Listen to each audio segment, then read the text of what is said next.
مواكبة لهذا الموضوع ينضم إلينا عبر الهاتف مباشرة من الدوحة وحيد بوسيوف الإعلامي والكاتب الجزائري. وحيد، مرحبا بك معنا. من يستهدف شبيبة القبائل ولأي غرض؟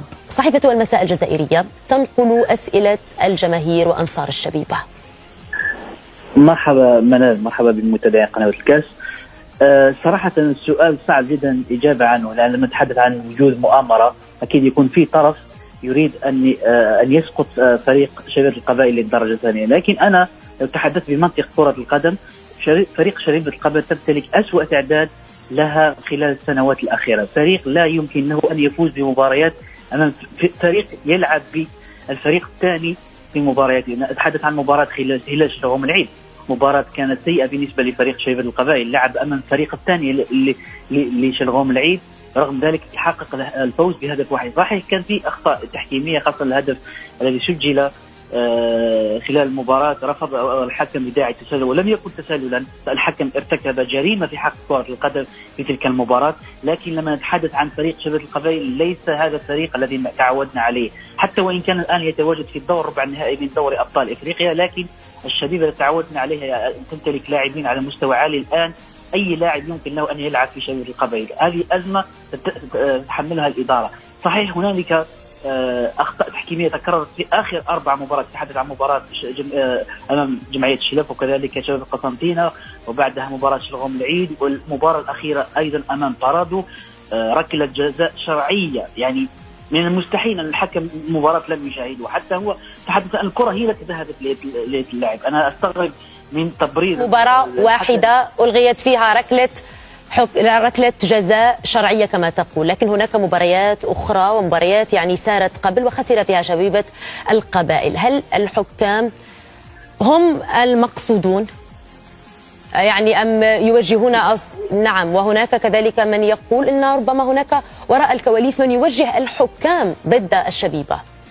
حتى نكون صريحين، الدور الجزائري في تحكيم يعني ممكن أن يتم اتهامهم بالجرائم، ليست فقط بمحاباة فريق معين. أمس أو الأمس تحدث عبد الحق الشعلي المدير الفني للمنتخب الوطني للتحكيم الوطني، تحدث عن وجود 14 حكم في فترة العودة تم إيقافهم.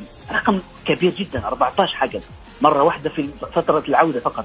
هذا يدل أن هنالك مشكل كبير في التحكيم الجزائري. يعني لما نتحدث عن فرق تتعرض إلى يعني ممكن جدا أن تلعب على مصيرها فيما يخص البقاء في الدور الجزائري، أكيد تريد شراء الحكام.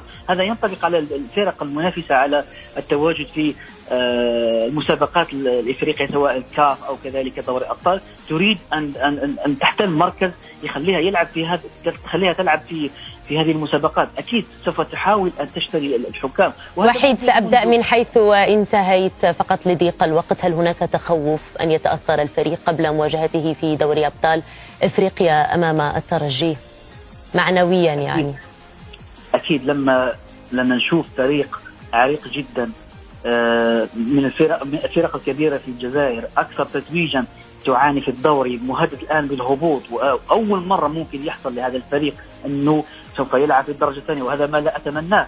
لكن هذا أخير سوف يؤثر كثيرا على مواجهة الفريق أمام الترجي.